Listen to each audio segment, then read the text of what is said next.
അതുപോലെ ആകട്ടെ ഇപ്പൊ തിയേറ്റർ ഇൻട്രോ സീനിൽ തിയേറ്റർ വിറയ്ക്കുന്നതാണ് പല എല്ലായിടത്തും പറയുന്നത്. അപ്പൊ എങ്ങനെയാ ലാലേട്ടന്റെ വിറയ്ക്കുമോ എന്നൊക്കെ എനിക്ക് പറയാൻ പറ്റില്ല, കുഴപ്പമില്ല തോന്നുന്നു. അങ്ങനല്ലല്ലോ, ഒരു പ്രസന്റ് ചെയ്യുന്ന രീതിയാണല്ലോ ഇൻട്രഡക്ഷൻ എന്ന് പറയുന്നത്.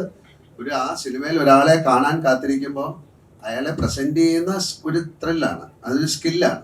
ആ സ്കില്ല് ഈ സിനിമയിൽ ഉണ്ടായിരിക്കാം, ഇനി കണ്ടിട്ടേ പറയാൻ പറ്റുള്ളൂ. ഇനി മോൻ വരച്ചില്ല എന്ന് പറഞ്ഞിട്ട് എൻ്റെ അടുത്ത് വന്നാൽ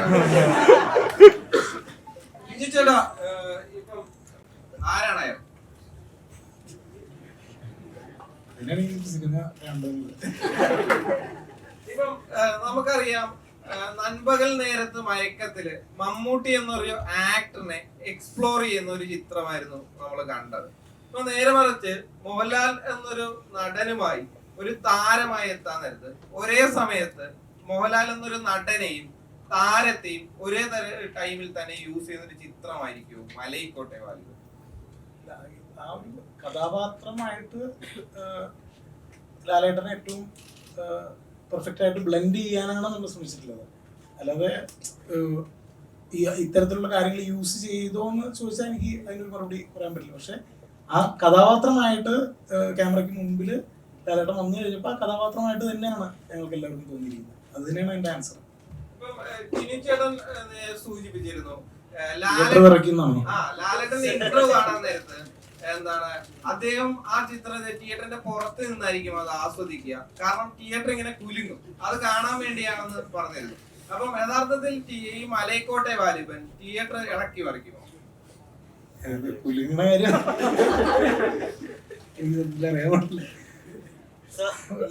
ഈ നൻപകൽ നേരത്തെ മയക്കം ചെയ്യുന്ന സമയത്ത് മമ്മൂക്ക എന്ന നടനെ അധികം ഒന്നും ഡയറക്റ്റ് ചെയ്യാതിരിക്കാനാണ് ശ്രമിച്ചത്, അധികം ഇൻസ്ട്രക്ഷൻസ് കൊടുക്കാതിരിക്കാനാണ് ശ്രമിച്ചത് എന്നാണ് പറയുന്നത്.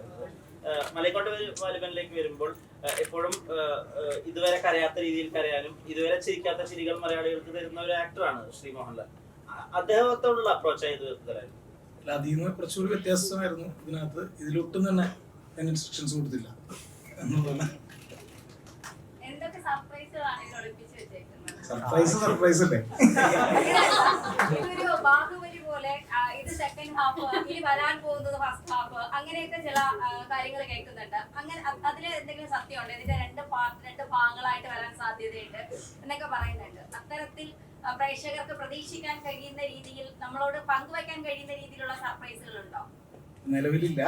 സിനിമ ഇറങ്ങി കഴിഞ്ഞിട്ട് ഉറപ്പായിട്ടും നമുക്ക് പങ്കുവയ്ക്കാവുന്ന സർപ്രൈസസ് ഉണ്ടെന്ന് വിചാരിക്കാം. സെക്കൻഡ് ഭാഗം വരുന്നുണ്ടോ? ഏതാണ്?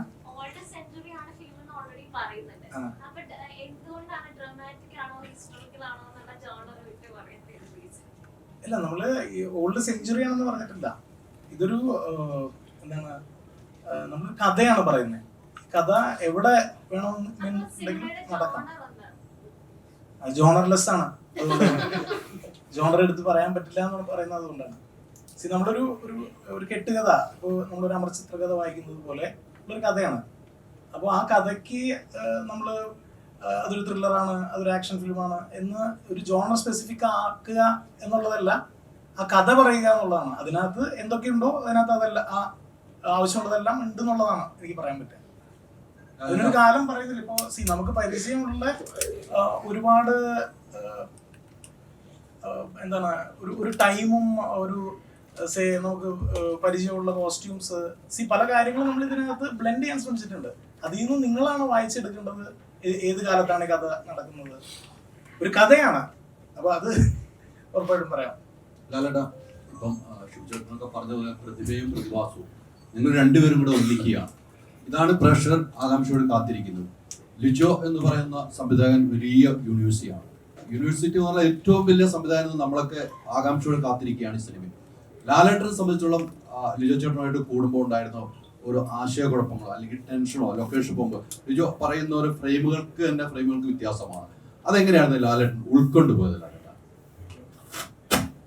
ഇത് പറഞ്ഞ പോലെ പ്രതിഭയും പ്രതിഭാസവും എന്നൊക്കെ ഉള്ളത് വിട്ടിട്ട് ഞാനും ഇദ്ദേഹം കൂടെ ചെയ്യുന്ന ഒരു സിനിമയായിട്ടാണ് ഞാൻ ഇതിനെ കാണുന്നത്. അത് നന്നായിരുന്നോ ഇല്ലയോ, ഇതൊക്കെ ആ വാക്കുകളൊക്കെ പിന്നെ ഓരോരുത്തർക്ക് ഇഷ്ടം വാക്കുകളാണ്.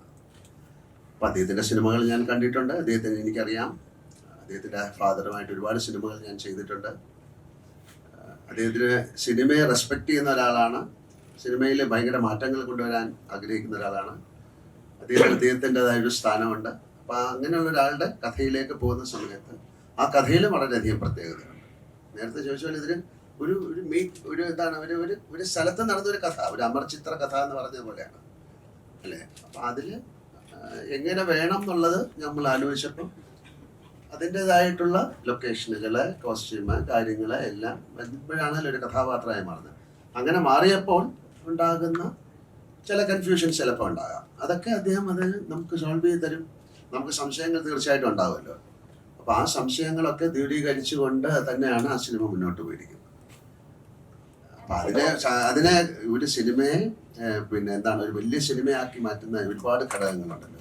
അതിലൊക്കെ അദ്ദേഹം ശ്രദ്ധ ഊന്നിയിട്ടുണ്ട്. അതിൻ്റെ ക്യാമറ ആയാലും അതിൻ്റെ കോസ്റ്റ്യൂം ആയാലും അതിൻ്റെ മ്യൂസിക് ആയാലും റീറെക്കോർഡിംഗ് ആയാലും അതിൻ്റെ കാസ്റ്റിംഗ് ആയാലും ആ കാസ്റ്റിങ്ങിൽ തന്നെയാണ് ഞാനും ബന്ധപ്പെട്ടത്. അല്ലാതെ എനിക്ക് വേണ്ടി എഴുതിയൊരു കഥയല്ല, ഒരു കഥയിലേക്ക് എന്നെ അദ്ദേഹം കൊണ്ടുവരികയാണ്. ആരാണ് ചോദിക്കുന്നത്? ആ ചോദിച്ചോളൂ.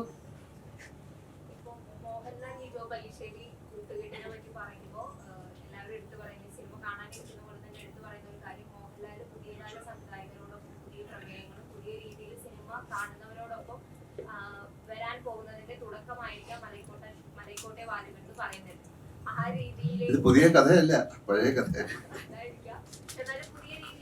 പുതിയ രീതിയിൽ സിനിമ സമീപിച്ച ഒരാളാണ് അദ്ദേഹം. അതിലേക്ക് നമ്മളും ബ്ലെൻഡായി എന്നുള്ളതാണ്. അങ്ങനെയൊന്നും പറയാൻ പറ്റില്ല. ഇപ്പൊ അടുത്ത സിനിമ ഇത് കഴിഞ്ഞിട്ട് വേറെ സിനിമ ചെയ്തിട്ട് നിങ്ങൾ പറഞ്ഞില്ലേ നിങ്ങൾ തുടക്കമാണ്, അങ്ങനെയല്ലല്ലോ. അങ്ങനെ ഒരു സിനിമ വന്നപ്പോൾ എനിക്കത് ചെയ്യാൻ പറ്റി. വളരെ ഡിഫറെൻ്റ് ആയിട്ടുള്ളൊരു സിനിമ വന്നു കഴിഞ്ഞാൽ ചെയ്യും.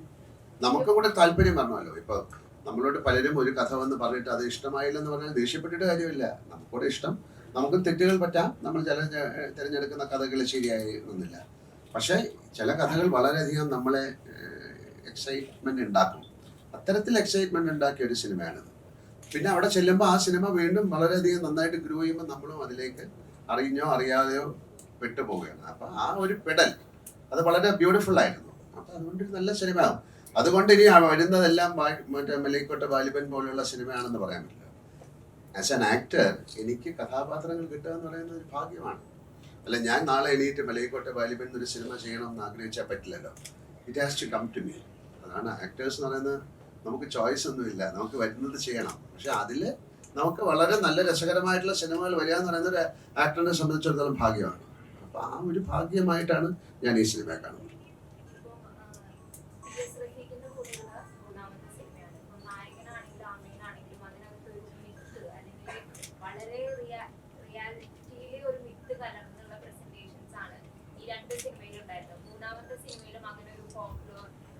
വാലിബന്റെ ഫസ്റ്റ് പോസ്റ്ററിൽ തന്നെ ഒരു കാലിന്റെ വലുപ്പമൊക്കെ വരുന്നതുണ്ടായിരുന്നു. അപ്പോൾ ഈ PS റഫീഖും ലിജോ വലിശ്ശേരി കൂടുമ്പോൾ നിങ്ങളുടെ ഈ മിത്ത് എലമെന്റുകൾ ഇങ്ങനെ ആവർത്തിച്ചു വരാനുള്ള കാരണം എന്താണ്?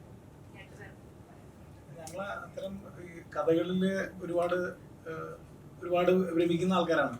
അത്തരം കഥകൾ കേൾക്കാനും സംസാരിക്കാനും ചർച്ച ചെയ്യാനും കൂടുതൽ ഇഷ്ടപ്പെടുന്ന ആളുകളാണ്. അപ്പോൾ റഫീഖിന്റെ ഏറ്റവും സ്ട്രോങ് പോയിന്റ് റഫീഖിന്റെ വൊക്കാബുലറി, റഫീഖ് എഴുതുന്ന വരികൾ. ഇപ്പോൾ ഇതിനകത്ത് 3-4 പാട്ടുകളുടെ ഒറിജിനൽ കമ്പോസിഷൻ എന്ന് പറയുന്നത് റഫീഖിൻ്റെയാണ്. പിന്നെ അതിൽ മ്യൂസിക് പ്രോഗ്രാമിങ്ങും അറേഞ്ച്മെൻറ്റുമാണ് നിശാന്തിൻ്റെ ഇൻവോൾവ്മെൻ്റ് ഉള്ളത്. അപ്പോൾ പാട്ടുകളും തിരക്കഥയും അതിലെ സംഭാഷണവും ഒക്കെ നമുക്ക് ഒരു വിശ്വസനീയമായ തരത്തിലുള്ള ഭാഷ ഉപയോഗിക്കേണ്ട ഒരു ആവശ്യമുണ്ടായിരുന്നു. അപ്പോൾ അത്തരത്തിൽ ഒരാളെ എനിക്ക് ഏറ്റവും അടുത്ത് പരിചയമുള്ള, എനിക്ക് ഏറ്റവും അടുത്ത് ഇടപഴകി അത് മെറ്റീരിയലൈസ് ചെയ്യാൻ പറ്റുന്ന ഒരാളാണ് റഫീഖ്. അതുകൊണ്ട് തന്നെ പുള്ളി ഒരുമിച്ച് ഇതിനെപ്പറ്റി ഇതിൽ വർക്ക് ചെയ്തു എന്നുള്ളതാണ് എനിക്ക് പറയാൻ അത്രേ ഉള്ളൂ. അദ്ദേഹം പറഞ്ഞാണ് കറക്റ്റ്. ഞങ്ങള് അങ്ങനെയുള്ള കഥകൾ പറയാനും കേൾക്കാനും ഒക്കെ ഇഷ്ടമുള്ള ആൾക്കാരാണ്. വളരെ നേരത്തെ തുടങ്ങി. ഞാൻ ലിജോയെ പരിചയപ്പെടുന്നത് തന്നെ 20 വർഷത്തോളം കഴിഞ്ഞിട്ടുണ്ട് ഏതാണ്ട്.